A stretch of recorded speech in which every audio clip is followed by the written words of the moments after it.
Oi, gente, tudo bem? Então, vamos para mais um capítulo hoje? Vamos? Então, no capítulo passado, que foi o capítulo 13, nós vimos que a Dorothy, ela resgatou, né, conseguiu resgatar o espantalho e depois um homem de lata, né? Então, vamos ver, né, o que vai acontecer agora, né? Ela resgatou, conseguiu, né? Que bom resgatar os amigos dela, mas e agora? O que vai acontecer daqui para frente? Eles vão agora lá conversar com o Mágico de Oz para ele realizar os desejos? Não sei, vamos ver? Então, hoje nós vamos pro capítulo 14, que é esse aqui, ó. Os macacos alados. Então vamos lá. Você deve lembrar que não havia estrada, nem sequer uma trilha entre o castelo da Bruxa Má e a cidade das Esmeraldas. Os 4 viajantes haviam partido em busca da bruxa, mas foi ela que os viu chegar e mandou os macacos alados trazê-los. Agora, para voltar, tinham que achar o caminho pelos grandes campos de ranúnculos e margaridas amarelas, algo bem mais difícil do que a ida, quando haviam sido carregados. Sabiam, é claro, que tinham que seguir sempre para o leste, na direção do sol nascente, e partiram na direção certa. Mas ao meio-dia, quando o sol ficava sobre suas cabeças, não sabiam mais o que era leste e o que era oeste, e foi por isso que acabaram se perdendo naqueles grandes campos. Mas continuaram andando, e à noite a lua apareceu brilhante. Então, deitaram em meio ao doce perfume das flores amarelas e dormiram muito bem até de manhã, todos, exceto o espantalho e o homem de lata. Lembram, né? Na manhã seguinte, o sol estava encoberto por nuvens, mas eles partiram mesmo assim, como se tivessem certeza da direção a seguir. Se andarmos bastante, disse Dorothy, com certeza em algum momento chegaremos a algum lugar. Mas os dias foram passando e eles não viam nada além daqueles campos. O espantalho começou a resmungar um pouco. Tenho quase certeza de que perdemos nosso rumo, disse ele. E se não acharmos de novo a tempo de chegar à cidade das Esmeraldas, não vou conseguir meu cérebro nunca. Nem eu meu coração, emendou o homem de lata. Mal posso esperar para chegar a Oz. E vocês devem concordar comigo que essa viagem já está ficando longa demais. E vocês precisam entender, disse Leão Covarde, lamentando-se, que eu não tenho coragem suficiente para ficar assim, vagando à toa, sem nunca chegar a lugar algum. Então foi Dorothy que perdeu o ânimo. Ela se sentou na grama e olhou para os companheiros, e eles também se sentaram e olharam para ela. E Totó descobriu que estava tão cansado que pela primeira vez na vida deixara de tentar caçar uma borboleta que passara voando pela sua cabeça. Pôs a língua para fora e ficou ofegante, olhando para Dorothy como se perguntasse: e agora? O que faremos? E se a gente chamasse os ratos do campo? Sugeriu ela. Eles certamente poderiam nos indicar o caminho para a cidade das Esmeraldas. Mas é claro, gritou o espantalho. Por que não pensamos nisso antes? Dorothy soprou o pequeno apito que carregava no pescoço desde que a rainha dos ratinhos lhe dera. Em poucos minutos, ouviram as batidinhas das pequenas patas e vários daqueles ratinhos cinza vieram correndo até ela, entre eles a própria rainha, que perguntou com a sua vozinha esganiçada: o que posso fazer para ajudar meus amigos? Nós perdemos o caminho, disse Dorothy. Poderia nos dizer em que direção fica a cidade das Esmeraldas? Claro, respondeu a rainha, mas fica bem longe, porque vocês andaram na direção oposta o tempo todo. De repente, ela notou o gorro de ouro de Dorothy e disse: por que você não usa a magia do gorro e chama os macacos alados para ajudá-la? Eles poderão carregar vocês para a cidade de Oz em menos de 1 hora. Eu não sabia que era um gorro encantado, respondeu Dorothy surpresa. Qual é a frase mágica? Está escrito dentro do gorro de ouro, respondeu a rainha dos ratinhos. Mas se você for chamar os macacos alados, teremos que ir embora antes, porque eles gostam de fazer pequenas maldades e se divertem muito aprontando conosco. Será que não vão me machucar? Perguntou a menina preocupada. Não, não, eles têm que obedecer à pessoa que usa o gorro. Adeus! E sumiu rapidamente, com todos os ratinhos se apressando atrás dela. Dorothy olhou dentro do gorro de ouro e viu algumas palavras escritas no forro. Essa deve ser a fórmula mágica, pensou. E então leu as instruções com atenção e colocou o gorro de volta na cabeça. Epipê, pepipê, caquique, disse ela em pé, apoiando-se sobre o pé esquerdo. O que você disse? Perguntou o espantalho, que não sabia o que ela estava tentando fazer. Rilô, rolô, reulô. Dorothy continuou, agora apoiada sobre o pé direito. Alô, respondeu o homem de lata, tranquilo. Zi, zuzi, zic, disse Dorothy, apoiando-se agora sobre os 2 pés.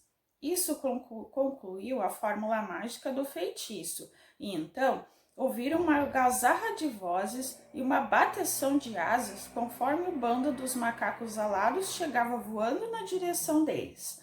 O rei fez uma reverência profunda diante de Dorothy e perguntou: Quais são as ordens? Queremos ir para a cidade das Esmeraldas, disse a menina, mas perdemos o caminho. Podemos carregar vocês até lá, retrucou o rei. E nem bem terminara de falar, 2 macacos já pegaram Dorothy nos braços e voaram embora com ela. Outros pegaram o espantalho, o homem de lata e o leão, e o macaquinho pegou Totó e também foi voando atrás dos outros, embora o cãozinho tentasse de todo jeito mordê-lo. O espantalho e o homem de lata ficaram bastante assustados no começo, lembrando do quanto haviam sido maltratados pelos macacos alados, mas viram que agora eles não tinham intenção de lhes fazer nenhum mal. Então, viajaram pelos ares mais tranquilos e se divertiram olhando os belos jardins e bosques embaixo deles.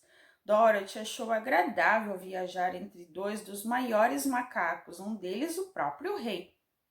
Eles fizeram uma cadeirinha cruzando as mãos e tomavam o maior cuidado para não machucar a menina. Por que vocês têm que obedecer ao feitiço do gorro de ouro? Perguntou ela. Ah, é uma longa história, respondeu o rei com um sorriso ambíguo. Mas como temos uma longa viagem pela frente, vou matar o tempo contando, se desejar. Gostaria muito de ouvir, disse ela. Houve um tempo, começou o líder, em que éramos um povo livre e vivíamos felizes na grande floresta, voando de galho em galho, comendo nozes e frutas e fazendo o que nos dava vontade sem precisar chamar ninguém de senhor. Talvez alguns de nós exagerássemos um pouco nas travessuras às vezes, voando baixo para puxar o rabo de animais que não têm asas, perseguindo pássaros e atirando nozes nas pessoas que caminhavam pela floresta. Mas éramos despreocupados e felizes e nos divertíamos muito, desfrutando de cada minuto do dia. Isso foi há muitos anos, bem antes de Oz chegar das nuvens para governar nossa terra. Morava aqui na época, um pouco mais longe ao norte, uma linda princesa, que era também uma feiticeira poderosa. Ela usava toda a sua magia para ajudar as pessoas e nunca se soube que tivesse feito mal a alguém que fosse bom. Seu nome era Gaialet e vivia num lindo palácio feito de grandes blocos de rubi. Todos a amavam, mas sua grande tristeza era não encontrar alguém que pudesse amar, pois todos os homens eram muito estúpidos e feios para se casarem com uma mulher tão bonita e sábia. Finalmente, porém, ela encontrou um rapaz bonito, forte, muito sábio para a idade dele. Gaialet decidiu que quando ele crescesse e se tornasse um homem adulto, seria seu marido. e levou-o para o palácio de Rubi e usou todos os seus poderes mágicos para torná-lo tão forte, bom e adorável quanto uma mulher poderia desejar. Quando ele ficou adulto, todos achavam que Lala, era o seu nome, o melhor e mais sábio homem de toda aquela terra, e sua beleza era tão impressionante que Gaelet o amava de paixão e se apressou em deixar tudo pronto para o casamento. Meu avô, nessa época, era o rei dos macacos alados e morava na floresta perto do palácio de Gaelet. E o velho adorava pregar peças nos outros. Um dia, pouco antes do casamento, meu avô voava com seu bando quando viu Quelala caminhando à beira do rio. Estava muito bem trajado, com uma bela roupa de seda cor-de-rosa e veludo púrpura, e meu avô resolveu aprontar uma brincadeira com ele. Ao seu comando, o bando fez um voo rasante, pegou Quelala pelos braços e levou-o pelos ares até o meio do rio, onde o deixaram cair dentro d'água. E aí, rapaz, vamos nadar? Vamos nadar? Gritava meu avô. Veremos se a água mancha ou não sua roupa. Quelala era muito esperto, nadava bem e, apesar de toda sua fortuna, não tinha virado um rapaz mimado e preguiçoso. Riu assim que voltou à superfície da água e nadou até a margem. Mas quando Gaelet saiu do palácio e foi correndo a seu encontro, viu que a seda e o veludo da roupa dele haviam sido estragados pela água do rio. A princesa ficou furiosa e sabia, é claro, quem tinha sido o autor da brincadeira. Então, mandou trazer todos os macacos alados à sua presença e disse que, para começar, eles deveriam ter suas asas amarradas e ser tratadas do mesmo jeito que haviam tratado Quelala, isso é, atirados no rio. Mas meu avô suplicou muito que não fizesse isso, pois sabia que os macacos iriam se afogar se fossem jogados com suas asas amarradas, e que Lala também intercedeu em favor deles. Gaelet finalmente decidiu poupá-los, com a condição de que os macacos alados deveriam, a partir de então, atender 3 pedidos do detentor do gorro de ouro. Esse gorro havia sido presente de casamento da princesa para Quelala, e dizem que custou metade de seu reino.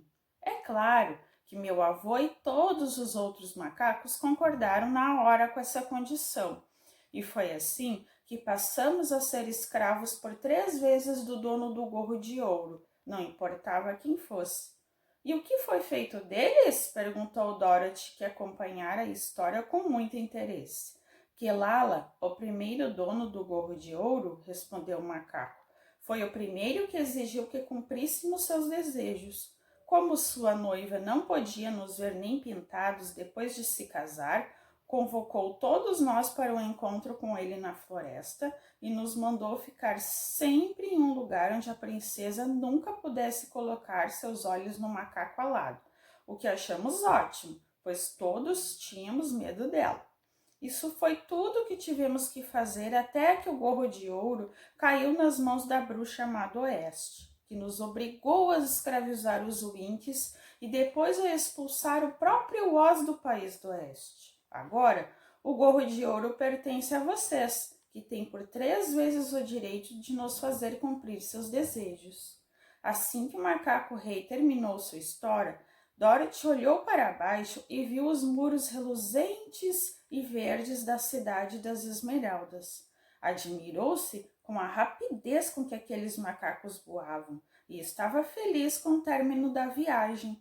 As estranhas criaturas desceram com os viajantes e com toda delicadeza deixaram-nos diante do portão da cidade. O rei fez uma profunda reverência a Dorothy e saiu voando a toda velocidade, seguido por todos do seu bando. Foi uma ótima viagem, disse a garotinha. Sim, e um jeito de sair rapidinho da nossa encrenca, replicou o leão.